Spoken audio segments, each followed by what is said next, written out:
So I'm out here in Cherokee National Forest in East Tennessee, right on the border of Pisgah National Forest with North Carolina. And I got back from my morning hike this morning, and a little dirt bike pulled up. Guy got off asking if I had any jumper cables. I'm pretty sure I do have some jumper cables in there. I hardly ever use them because I have this. So I got this out, walked down there, and jumped off their car that, they woke up this morning and it was dead. So they were thinking that they were going to have to scrap this whole trip and get a tow truck or try to get somebody to, come get them or give them a jump or whatever. So I got this out, jumped them off, saved their trip.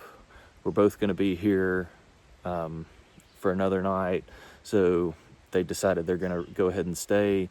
And if they wake up in the morning and their battery's dead again, I'll be here. I can jump them off and get them back home. So that's definitely, I just wanted to kind of share that to say how important it is to have something like this, because jumper cables are great. They're cheap. They're pretty much foolproof, fail-proof. They're not going to die, but neither is this. So I've had this in my truck for about 3 years since I got this truck, and it was still on 100%. That was the last time that I charged it was about 3 years ago, and it was still on 100% when we went down there and jumped them off.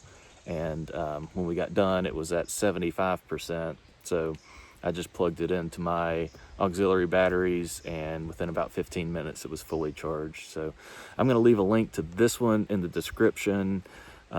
So definitely check it out, and it could end up saving a trip or somebody else's trip. I know it gives me a good feeling to be able to come in and kind of save the day for somebody, because I would hate for somebody to be missing this this beautiful weather out here. So yep, check the link in the description and like and subscribe.